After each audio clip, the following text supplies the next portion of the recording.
Hello friends, welcome on my YouTube channel Success Keys. Today we are discussing about Khilji dynasty. उससे पहले में हमने already slave dynasty को cover up कर लिया है.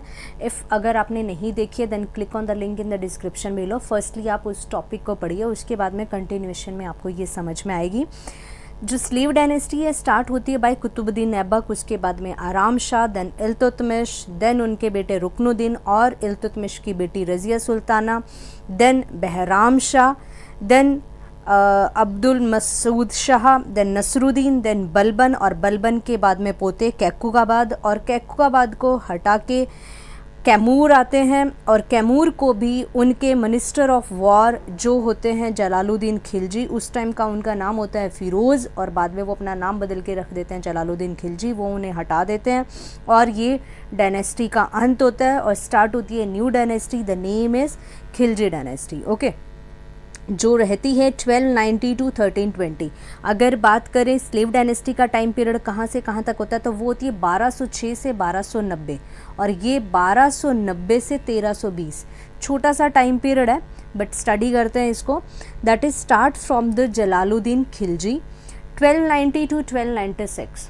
अगर फ्रेंड थोड़ा सा इन्जॉयमेंट और एंटरटेनमेंट के लिए अगर तुम्हें अलाउद्दीन खिलजी वाली जो मूवी देखनी है, जो रणवीर सिंह ने वेरी गुड एक्टिंग करी है, बहुत ही बढ़िया बेहतरीन उन्होंने एक्ट की है, वो देख सकते हैं फॉर एंटरटेनमेंट. थोड़ा आपको खिलजियों के बारे में कि वो थे कैसे कैसे रुथलेस थे या कैसे यहाँ पे वॉर्स करते थे, वो जो स्टोरी जो बताई गई है इन कंसर्न कि वो कोई इतना हिस्ट्री में हमारे लिए पार्ट ऑफ नहीं करती हैं कि पद्मावती के साथ उनका अफेयर. और ये जो मूवीज़ बनाए जाते हैं मोस्टली फ्रेंड्स एक नोवेल जो लिखी जाती है उनके ऊपर, जैसे अमन पोनियन सेल्वन 1 जो बनी है वो भी एक नोवेल पे लिखी गई है जो उस टाइम के यहाँ पे कालकी कृष्णमूर्ति ने 1950 में लिखी. ये भी मूवी एक नोवेल पे ही लिखी गई है जो एक थोड़ी सी कोई मतलब किसी सीन को इंटरेस्टिंग बना के और उस पर पूरा का पूरा फिक्शन लिख दिया जाता है तो उस पर बनी हुई है. बट ये जो वैसा जो एक हम देखते हैं कि कैसे थे जो वहाँ पे उनके साथ में जो स्लेव्स थे वो कैसे एक पावर गेन करते हैं.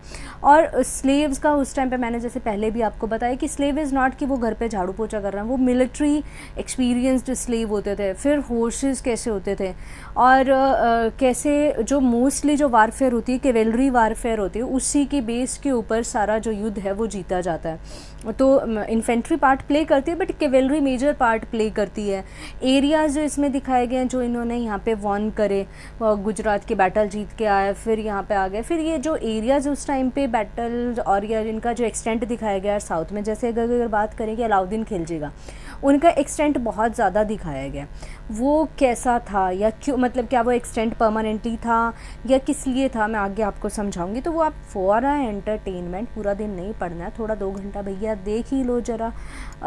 दीपिका पादुकोण को she is looking very beautiful in the movie. Okay, so jokes part study करते हैं. जलालुद्दीन खिलजी. जलालुद्दीन खिलजी यहाँ पे फाउंडेशन रखते हैं खिलजी डायनेस्टी का. उस टाइम पे वो 70 साल की उम्र होती है और वो थोड़े से टाइम के लिए ही रूल करते हैं 6 साल से ड्यूरिंग द बलबन रीन. अब बलबन के रीन में अगर बात करें तो जलालुद्दीन एक वार्डन ऑफ मार्चीज होते हैं बलबन के टाइम पे. इनके टाइम पे भी हम देखते हैं कि बलबन के टाइम पे ये क्या, तो मैंने बोला ना मिनिस्टर ऑफ वॉर, जो वॉर करने की पूरी पावर, भाई यहाँ पे इस जगह पे हमने युद्ध लड़ना है इसके साथ, ये इस टाइम पे minister of war warden of marches होते हैं कि हमने अपने युद्ध के लिए सेनाएँ भेजनी है नॉर्थ वेस्ट वाले रीजन के अंदर. और बहुत सारी सक्सेसफुल बैटल ये यहाँ पे जीतते हैं मंगोल के साथ में.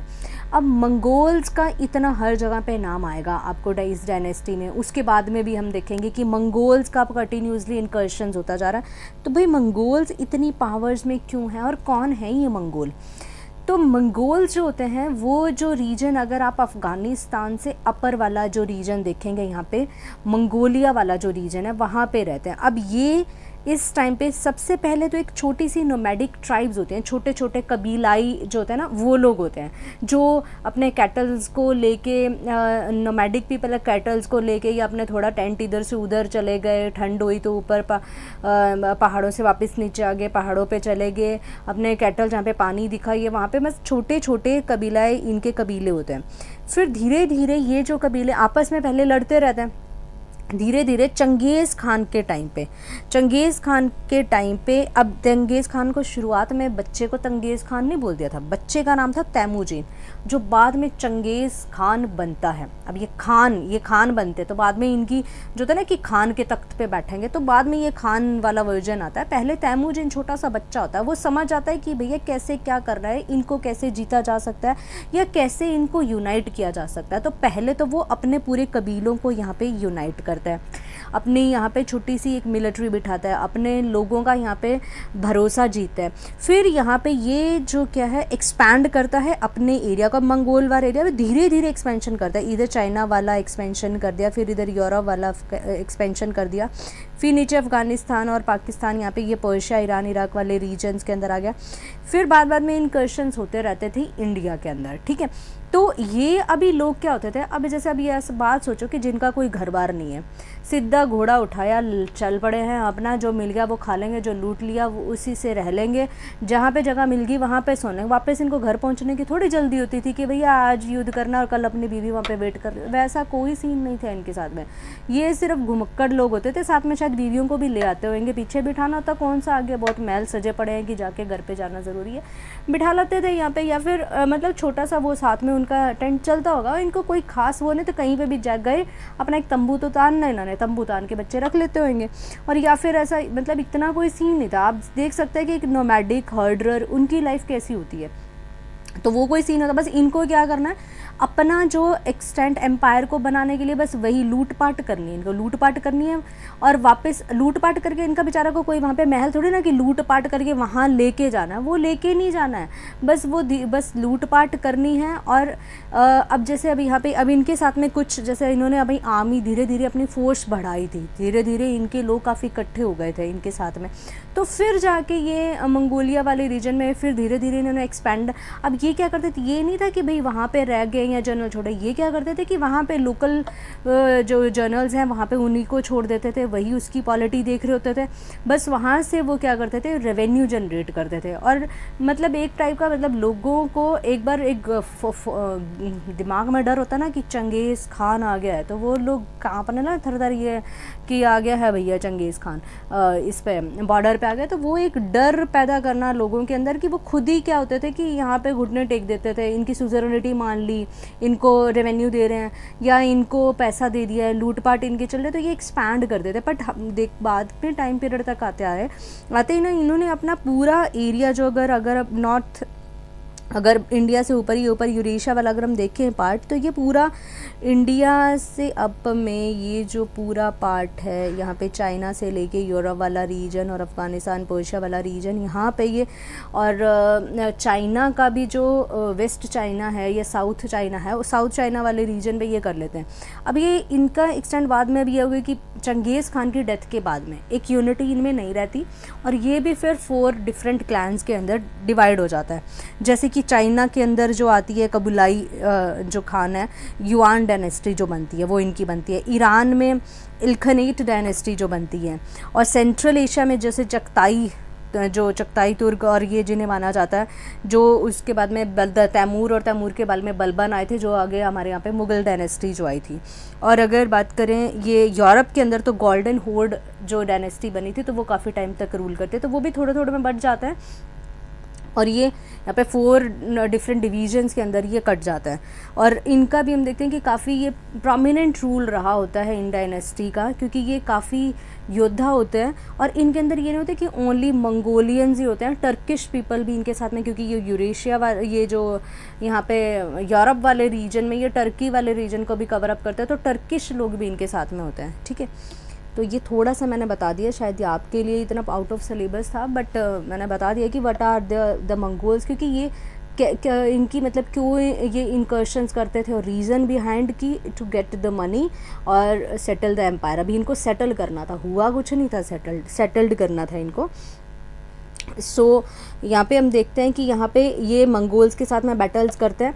ये अटैक जो मंगोल का अब्दुल्ला के साथ में मिलके यहाँ पे इनको यहाँ पे रिपेल करते हैं, और हु सेटल्ड नियर दिल्ली। अब यहाँ पे जो कुछ मंगोल्स होते हैं यहाँ पे दिल्ली के पास में रहने भी लग जाते हैं, यहीं पे आके करा अच्छा लग रहा है, ठीक है, रह लेते हैं यहीं पे, और उनको नाम दिया जाता था न्यू मुसलमान, और वो मुस्लिम कल्ट को अपना लेते हैं, क्योंकि उस टाइम पे राइज ऑफ इस्लाम काफ़ी चल रहा था, तो ये मुसलमान बन जाते हैं। He was generous and also, ये सबसे जेनरस सुल्तान होता है। ये पहले सुल्तान होते हैं जो काफ़ी अच्छा व्यवहार करते हैं इन हिंदूज़ के साथ में भी, क्योंकि उनको पता है कि राजा किस पे राज करेगा, ठीक है। अगर राजा इस्लामिक है बट जनता जिन पे रूल कर रहा वो तो हिंदू है ना, अभी वो तो पूरा इस्लाम में नहीं आई, तो जनता जिस पे रूल करेगी उसके साथ में अगर वो थोड़ा जेनरस होगी, थोड़ा अच्छा व्यवहार करेगी, लिबरल होगी, तो ही जनता उसे अपने तख्ते पे रहने देगी, नहीं तो जनता क्या करेगी, रिवोल्ट करेगी। तो वो इस बात को जानते थे, इसलिए थोड़े जेनरस थे।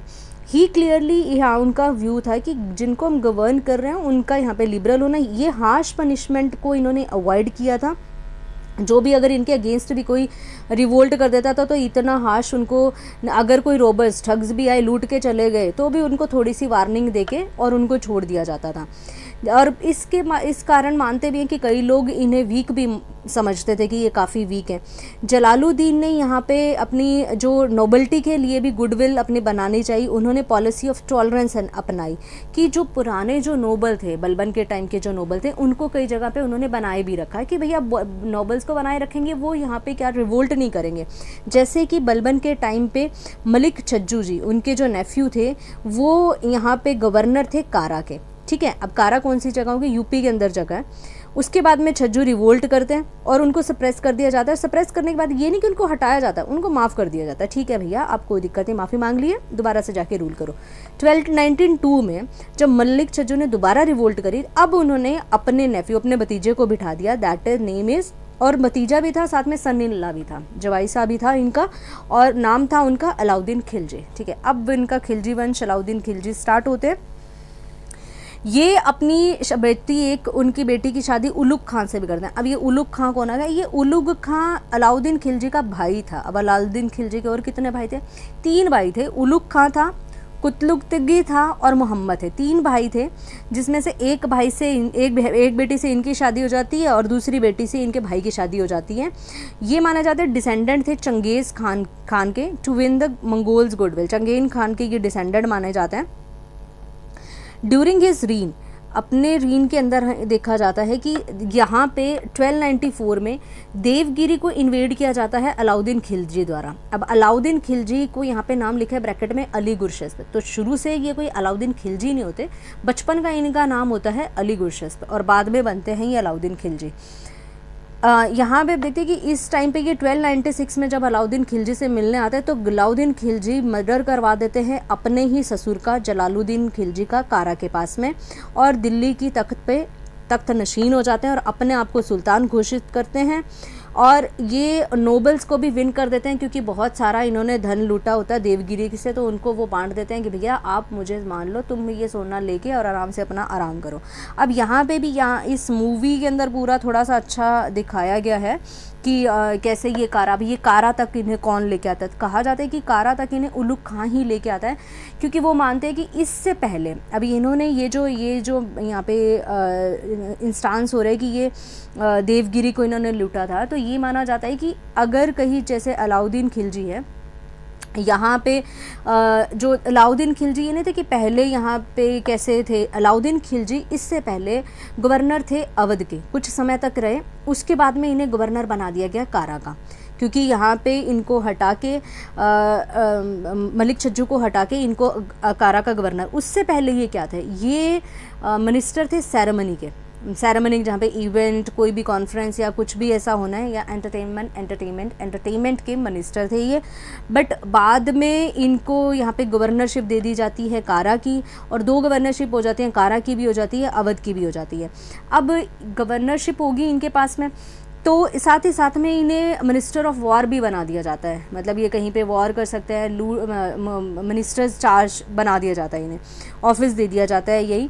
तो यहाँ पे ये क्या करते हैं कि अपने ही मर्जी से ये एक बार मालवा रीजन के अंदर ये अपनी फोर्सेस को लेके जाते हैं मालवा भिलसा वाला जो रीजन है, भिलसा रीजन पे जाते हैं, वहाँ पे लूटपाट करते हैं और वो लूटपाट का हिस्सा राजा को भेज देते हैं। अब ये नहीं कि लूटपाट करके गवर्नर खुद ही अपने पास में रखेगा और लेविशनेस करेगा, नहीं, वो कुछ जो पूरी लूट है भेजी जाती थी राजा के पास में, मतलब जो उस टाइम पे जलालुद्दीन खिलजी थे तो उनके पास में भेजी गई। पर इन्होंने उसके बाद में ये किया, इनके वो हो गया दिमाग में कि अब मुझे तख्ता पलट करना है। तो तख्ता पलट करने के लिए पहले मेरे पास में बहुत ज़्यादा यहाँ पे ट्रेजरी होनी चाहिए और लोग मेरे साथ में होने चाहिए। तो इन्होंने इसी चीज़ को अब जो फोर्सेस कैसे बनाएंगे, अपनी फोर्सेस को कैसे बढ़ाएंगे, अगर पैसा होगा तो सोल्जर्स को अपने को खरीदेंगे और अपने साथ में रखेंगे।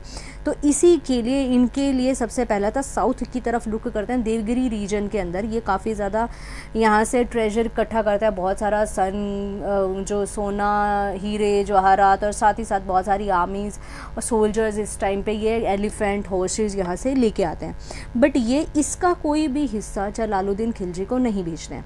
तो वो थोड़े से उनको लगता है कि यार ये क्या हो गया। उनको भड़काया जाता है उनके मिनिस्टर के द्वारा कि तुम्हें पता है कि भैया वो तो इतनी लूटपाट करके आ गया, इतने सोने हीरे जवाहरात उठा के ले गया, तुम्हें क्या मिला, कुछ भी ना मिला।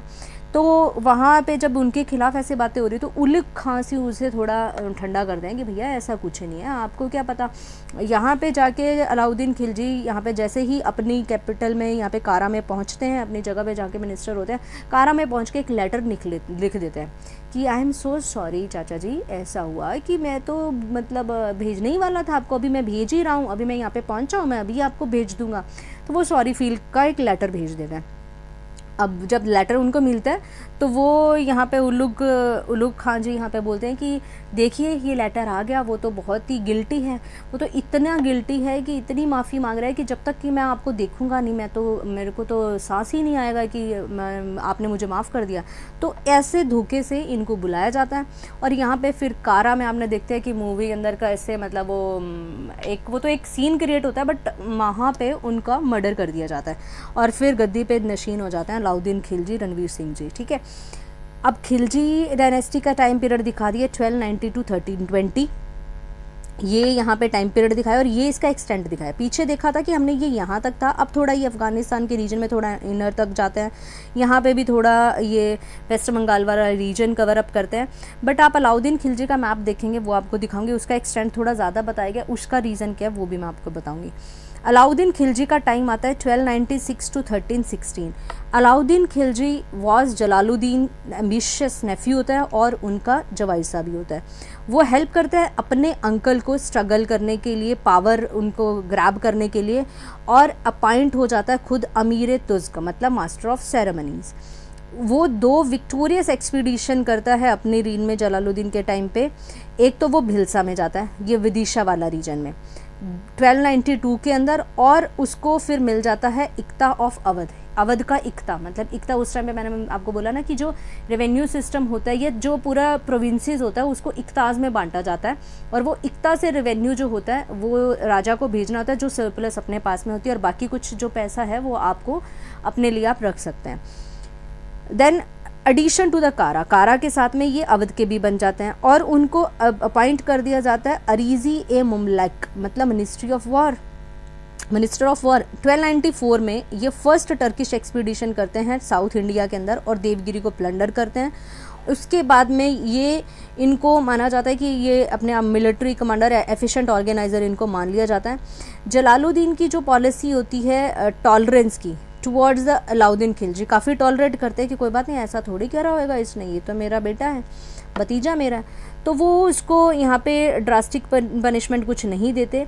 ही decided to revive Balban policy of, यहाँ पे जलालुद्दीन की जो पॉलिसी थी, मतलब कि यहाँ पे जो जलालुद्दीन की पहले बेनेवलेंस वाली पॉलिसी थी, अलाउद्दीन के टाइम पे ऐसा कुछ नहीं होता। वो बहुत ही ड्रास्टिक पनिशमेंट देते हैं जो भी उनको अपोज कर रहे थे। अगर नोबल अपोज कर रहा है उसको भी पनिशमेंट, कोई भी उसको अपोज करता है वो पनिशमेंट देते हैं।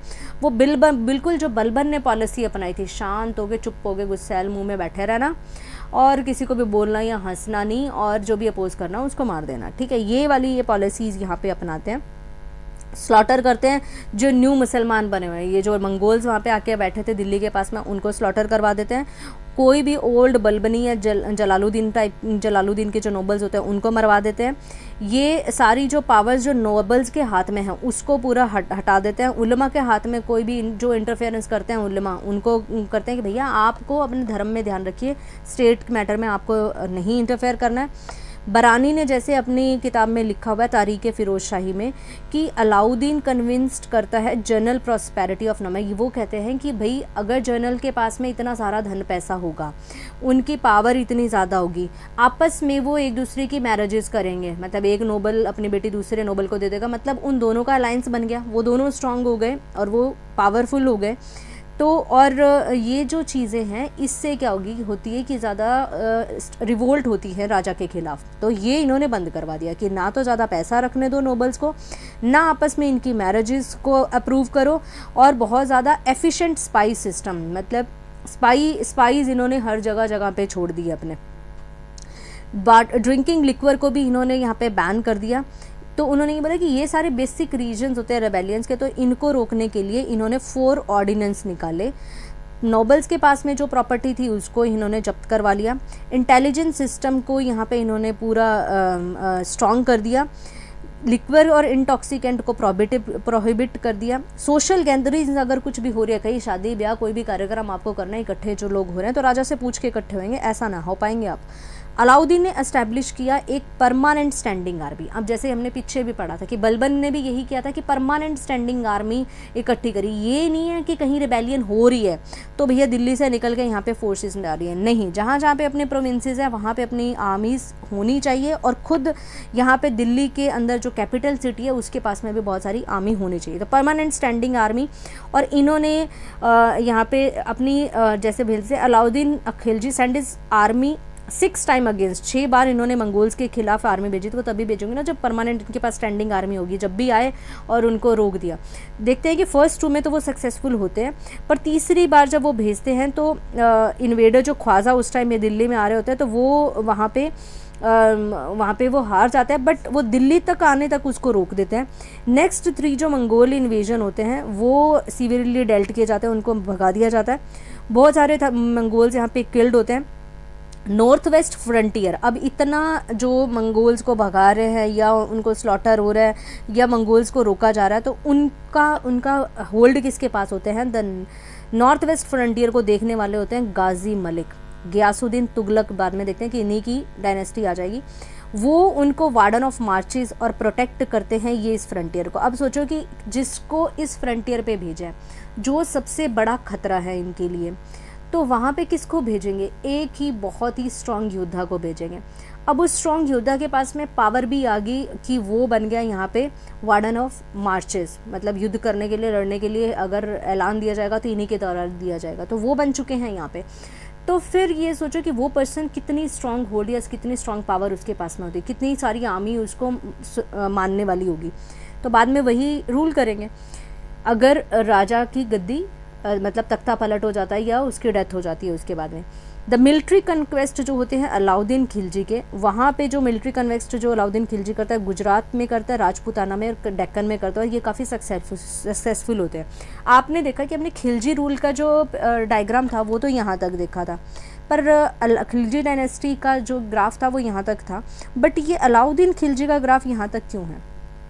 इसका रीज़न ये है भाइयों कि यहाँ पे ये नहीं कि ये रूल कर रहा है, ये यहाँ पे आ रहे हैं, लूट रहे हैं, और राजा इनके आगे सरेंडर कर देता है। और राजा क्या बोल देता है कि भैया हम कुछ मेजर अमाउंट ऑफ रेवेन्यू आपको यहाँ पे करेंगे, वो चाहे 1/6 हो या 1/5 हो या 1/3 हो, जो भी हो, ये हम रेवेन्यू आपको पे करेंगे, आप हमें हमारे जगह पे रूल करने दें, क्योंकि आप इतने वो तो है नहीं कि अब ये बात नहीं बोल सकते कि हम यहीं पे रूल करेंगे, क्योंकि इतनी बड़ी आर्मी ऑफिसर्स यहाँ पे रखना वो पॉसिबल नहीं था, क्योंकि उस टाइम पे इतनी बड़ी हवाई जहाज़ से पहुँच नहीं जाते थे कि रेबेलियन होगी पहुँचो हवाई जहाज़ लेके, ऐसा था नहीं, पहुँचना बहुत मुश्किल होता, तो वो इन्हीं के भरोसे छोड़ देते, चलो ठीक है भाई आप हमें एट अमाउंट ऑफ रेवेन्यू आप हमें पे करेंगे। तो इसीलिए ये यहाँ तक, ये साउथ तक जाके यहाँ पे माना जाता है कि जो इनका एक मलिक काफूर का नाम आएगा, उसने यहाँ पे भी एक मॉस्क बनाई थी इस जगह पे साउथ के अंदर।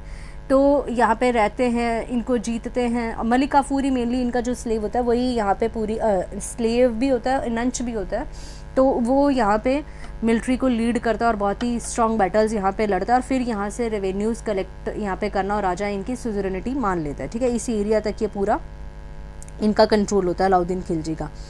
अब कन्क्वेस्ट ऑफ गुजरात पढ़ते हैं। Alauddin first begin his territorial conquest Gujarat में जाके करते हैं 1299 में। उस समय वहाँ के राजा होते हैं वघेला किंग रायकरण। ये अभी इसका नाम याद रखना आप, रायकरण जी का। ये वास्ट रिच का बहुत ही रिच होते हैं गुजरात के राजा यहाँ पे, क्योंकि यहाँ पे गुजरात के अंदर वेल्थ बहुत होती है, उनको ट्रेड काफ़ी अच्छा चलता है, तो वेल्दी काफ़ी होते हैं उस एरिया के जो राजा होते हैं। और यहाँ पे इनके लिए ज़रूरी गुजरात इसलिए होता है क्योंकि यहाँ को इनको रेगुलर सप्लाई मिलती रहेगी अरब हॉर्सेस की अपनी आर्मी में। अब आप ये देख सकते हैं कि हमने जैसे पीछे भी पढ़ा था, हमारे इंडिया में तब तक साइंस इतनी ज़्यादा एडवांस नहीं हो चुकी थी कि हम यहाँ पे जो हॉर्स यहाँ पे कि हमारा ध्यान यहाँ से बाहर से हॉर्स को ट्रांसपोर्ट ट्रेड करवाने पे है, ना कि यहाँ पे हमारे हॉर्स ब्रीडिंग हो रही है। भैया हमारे पास ऑलरेडी इतने अरेबिक हॉर्सेस हैं, हॉर्स ब्रीडिंग भी करा सकते हैं, पर वो टेक्निक इतनी एस्टेब्लिश नहीं हुई थी और इतना साइंस फ्लरिश नहीं था उस टाइम में कि ब्रीडिंग करवा दी जाए।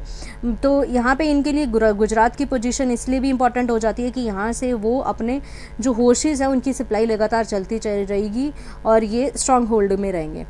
तो यहाँ पे एन आर्मी अंडर दो अलाउद्दीन के जनरल्स होते हैं, उलुग खां और नुसरत खान, ठीक है। उलुग खान उनके भाई हो गए और नुसरत खान यहाँ पे मार्च करते हैं गुजरात में। रायकरण जो रूल कर रहे होते हैं इस जगह पे, वो यहाँ से भाग जाते हैं। टेम्पल ऑफ सोमनाथ को कैप्चर कर दिया जाता है और पूरा डिस्ट्रॉय कर दिया जाता है, बहुत सारा धन यहाँ से लूट लिया जाता है। जो वहाँ पे जो मुस्लिम मर्चेंट होते हैं उनको भी यहाँ पे मार दिया जाता है।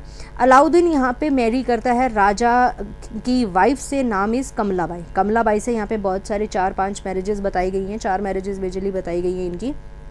कमलाबाई से शादी करते हैं और यहाँ पे इनको मिलता है मलिक काफूर, जो एक इनंच होता है, बहुत ही स्ट्रांग मिलिट्री जनरल होता है, जो बाद में खिलजी डायनेस्टी के इन्वेजन्स रूल करता है साउथ इंडिया में, जो इन्वेजन्स करता है मलिक काफूर के द्वारा। कन्क्वेस्ट ऑफ राजपूताना, अब राजपूताना के ये पूरा ही राजपूताना को कैप्चर कर लेते हैं। एनेक्सेशन गुजरात के बाद में राजपूताना की तरफ रुख करते हैं। सबसे पहले जाते हैं रणथंभौर में, स्ट्रॉन्ग फोर्ट होता है ये राजस्थान का, जो यहाँ पे अर्लियर डिफाइड जलालुद्दीन, जो पहले यहाँ पे रणथंभौर को कैप्चर नहीं कर पाए थे जलालुद्दीन खिलजी, बट अलाउद्दीन खिलजी यहाँ पे कैप्चर कर लेते हैं रणथंभौर को और यहाँ पे पूरी पावर और मॉरल राजपूतों का टूट जाता है। ये फर्स्ट टारगेट होता है। इसका इमीडिएट अटैक के बाद में the immediate cause of the attack, immediate cause क्या होता है रणथंभौर को, कि हमीर देवा जो यहाँ पे रणथंभौर के राजा होते हैं वो शेल्टर देते हैं 2 मंगोलियन सोल्जर्स को, रिबेलियस मंगोलियन जो रिबेलियन कर रहे होते हैं उनको ये शेल्टर देते हैं। तो ये बोलते हैं कि ठीक है हम पूरा किला ही यहाँ पे आपका कैप्चर कर लेते हैं और शेल्टर देते हैं और रिफ्यूज़ करते हैं कि हम इनको वापस नहीं देंगे। तो उसके बाद में खिलजी पूरे किले को ही हत्या लेते हैं।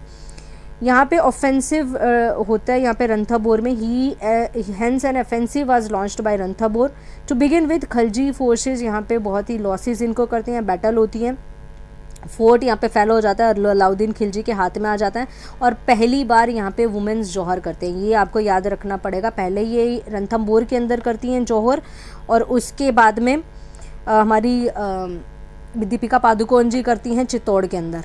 राजपूताना, रणथंभौर, देन चित्तौड़ के अंदर होता है, यहाँ पे पहली बार जौहर होता है। ये अमीर खुसरो ने अपने राइटिंग्स में लिखा, अपन ने पीछे पढ़ा था कि अमीर खुसरो 7 डायनेस्टीज़ तक चलेगा, ठीक है।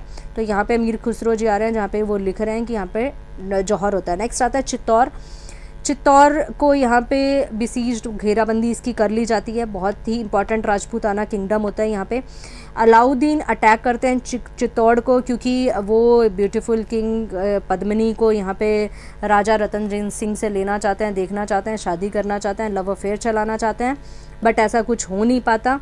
राजपूत वुमेन रानी पद्मिनी के साथ में यहाँ पे जौहर करती हैं जब ये किला फैलो हो जाता है और यही पद्मावत नॉवल के अंदर जयासी द्वारा लिखा गया है। अकॉर्डिंग टू अमीर खुसरो, सुल्तान ऑर्डर करता है कि यहाँ पे पूरी पॉपुलेशन को ही मार दिया जाए और चित्तौड़ का नाम बाद में बदल के खिजराबाद कर दिया जाता है, जो इनके बेटे का नाम होता है खिजर खां। अलाउद्दीन यहाँ पे वापस चला जाता है दिल्ली में, क्योंकि मंगोल आर्मी यहाँ पे दिल्ली तरफ आ रही थी अटैक करने के लिए, तो वो दिल्ली पहुँच जाते हैं। नेक्स्ट आता है मालवा और अदर जगह पे रूल। 1305 के अंदर खिलजी आर्मी अंडर एनो मुल्क कैप्चर करती है मालवा को, उज्जैन को, मांडू को, धार को, चंदेरी को, सबको कैप्चर कर लिया जाता है। उसके बाद में मलिक काफूर को वो भेजते हैं साउथ इंडिया के अंदर, और खुद वो अटैक करते हैं शिवना जगह पे, ये राजस्थान बाड़मेर वाला रीजन है, वहाँ पे ये खुद अटैक करते हैं, उसको जीतते हैं। जो रूलर होता है शिवना का, राजा शीतल देवा, वो डिफेंड करता है अपनी फोर्ट को ब्रेवली, बट बाद में डिफीट हो जाता है। 1311 में अनदर राजपूत किंगडम, जो जालोर का किंगडम है राजस्थान में, उसको कैप्चर कर लिया जाता है। 1311 में अलाउद्दीन पूरा लार्ज पार्ट्स ऑफ राजपूताना को कैप्चर कर लेता है 1311 तक आते आते। Conquest of Deccan and south India, जो रीजन इस टाइम पे रूल्ड करती हैं साउथ इंडिया में, यादवास देवगिरी वाले रीजन में, ककात्यास वारंगल में, होयशास द्वार समुद्र में, और पांड्यास मदुरई वाला रीजन जो है वहाँ पे रूल कर रही होती हैं। अब एक्सपीडिशन को लॉन्च किया जाता है बाय मलिक काफूर, जो उस टाइम पे कमांडर होता है अलाउद्दीन का, और बाद में उसको ऑफिस दे दिया जाता है, नायब बोल दिया जाता है। फर्स्ट टारगेट होता है उसका रायकरण, जो पहले रूलर गुजरात का हमने पढ़ा था रायकरण, अब वो कैप्चर कर लेता है एरिया जो बगलाना बगलाना वाला एरिया है, वो इसके द्वारा कैप्चर कर लिया जाता है, क्योंकि ये एक छोटा सा सिटी है जो ट्रेड रूट होता है गुजरात से दौलताबाद में, वहाँ पे ये रह रहा होता है, ठीक है। तो उसको फिर पहले उनको हटाते हैं। सेकंड एक्सपीडिशन जाता है राय रामचंद्र, जो रूलर होते हैं देवगिरी के, 1306 से 7 के अंदर। वो यहाँ पे पहले तो प्रॉमिस करते हैं कि भाई मैं राजा को ट्रिब्यूट दूंगा, बाद में वो देते नहीं है, तो फिर इनको यहाँ पे सरेंडर, रामचंद्र सरेंडर करता है, थोड़ी बहुत ही रेजिस्टेंस के बाद में सरेंडर कर लेता है, और उसको फिर ऑनरली भी ट्रीट किया जाता है, अच्छे से ट्रीट किया जाता है, उसको गेस्ट की तरह भेजा जाता है अलाउद्दीन की कोर्ट में, उनको वहाँ पे गिफ्ट भी दिया जाता है, 1 लाख टंका राजा के द्वारा दिया जाता है, और उन्हें उपाधि दे दी जाती है राय रयान की।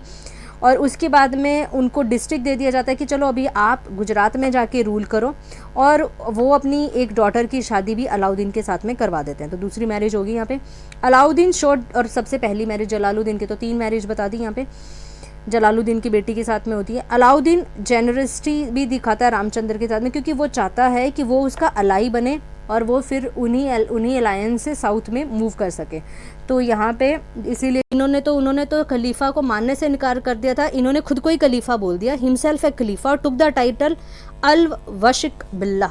अब ये अल वशिक बिल्लाह क्या चीज़ होगी, ये मुस्लिम टर्म्स है जिसके अंदर इनको बोला जाता है कि लाइक मतलब ऑफ यहाँ पे कि हैव मतलब heel of a regular of इंसान, मतलब कि रिलीजन के अंदर जो सब मतलब ये जो starting, sorry I am so sorry for that, supreme position कि भगवान ने ही हमें भेजा, सुप्रीम पोजीशन इन इस्लाम, तो वो खुद को ये मानते हैं दैट इज़ कि भगवान की पूरा मेरे ऊपर वो है कि आप ही रूल कर सकते हैं, जो भी आई डोंट नो इसका exactly meaning, I don't know about this, कि मुझे इसका मीनिंग मिला भी नहीं कि इसको क्या इसे कहेंगे। ओके, नेक्स्ट आते हैं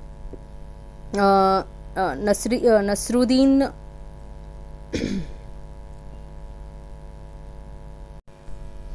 इन्होंने कैंसिल की ऑल द जो भी हार्श रेगुलेशंस थी फादर के द्वारा, जो इनके पिता ने चलाई थी, उनको इन्होंने मना कर दिया। बहुत सारी इन्होंने रिवोल्ट्स को क्रश किया अपने टाइम में, बट ये इनका एडमिनिस्ट्रेशन इतना स्मूथली नहीं चल रहा था। उसके बाद में इनको डेथ मार दिया जाता है खसरऊ के द्वारा। नसरुद्दीन खसरऊ शाह यहाँ पे राजगद्दी पे बैठते 1320 में, ये किल्ड करते हैं पहले मुबारक शाह को, पर ये भी लंबे समय तक नहीं रूल कर पाते।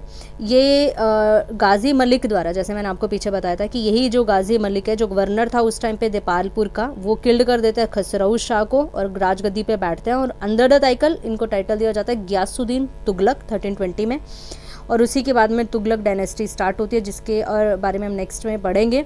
पर उससे पहले हम स्टडी कर लेते हैं administration of the Alauddin Khilji. Military reforms क्या करते हैं, फर्स्ट जो सुल्तान होते हैं इन्होंने परमानेंट स्टैंडिंग आर्मी रखी थी और अपनी आर्मी को ये कैश में देते थे। इन्होंने यहाँ पे 4,75,000 कैवेलरी मैन रखे थे। इन्होंने एक इनोवेटिव टेक्निक निकाली थी, चेहरा और दाग सिस्टम। चेहरा मतलब फेस से देख सकते हैं कि आइडेंटिटी कार्ड होगा सोल्जर का। ये दाग सिस्टम में कि ये जो हॉर्सेज होंगे उन्हें एक परमानेंट ट्रेनिंग दी जाएगी, ताकि एक इलाइट हॉर्सेज, ऐसे नहीं है कि यहाँ पे जो मतलब जो जंगली घोड़े की तरह इधर उधर घूम रहे हो, नहीं, वो एक इलाइट हॉर्स की लगे कि भैया ये वारफेयर के लिए बना हुआ है घोड़ा, तो इलाइट हॉर्स उसे बनाया जाएगा। तो ये दो सिस्टम इन्होंने स्टार्ट किए थे। मार्केट रिफॉर्म्स किए थे इन्होंने बहुत ज़्यादा इंपॉर्टेंट, यहाँ पे प्राइस रेगुलेशंस इन्होंने की थी, मार्केट और प्राइस रेगुलेशन की थी। इंपॉर्टेंट इनिशिएटिव इन्होंने लिए थे मार्केट के अंदर, अलग अलग मार्केट्स बना दी थी दिल्ली में, जैसे ग्रेन की अलग मार्केट है, क्लोथ ग्रोसरी की अलग मार्केट जिसे सराई अदल बोला जाता है, market of horses and slaves है, मार्केट ऑफ मिसलेनियस कमोडिटी, अलग अलग जगह की अलग अलग मार्केट है। और उस मार्केट को यहाँ पे सुपरवाइज करने के लिए एक सुपरिटेंडेंट रख दिया, जिसे बोल दिया गया शहाना मंडी।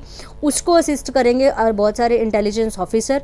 शहाना मंडी के साथ में अलाउद्दीन ने यहाँ पे रिवाइव किया था कि डेली रिपोर्ट उसे दी जाएगी मार्केट के बारे में 2 अदर इंडिपेंडेंट सोर्सेज के द्वारा, जो होंगे बरीद जो इंटेलिजेंस ऑफिसर होंगे और मुनियंस होंगे जो सीक्रेट स्पाइस जो होते हैं, वो उन्हें रिपोर्ट देंगे।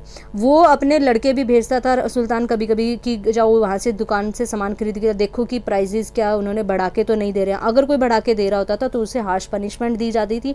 सामान को इकट्ठा करना यहाँ पे अलाउड नहीं होता था। जो ग्रेन की सप्लाई है वो गवर्नमेंट से भी दी जाती थी कि ताकि स्टॉक्स होल्डिंग स्टॉक्स है ना गवर्नमेंट स्टोर हाउसेज में रखा जाता था। उसके बाद में प्राइस फिक्स किए जाते थे और कमोडिटीज़ को बेचा जाता था। सेपरेट डिपार्टमेंट बना दिया इन्होंने दीवानी रियासत, जो create under the officer name is नायब रियासत होता था।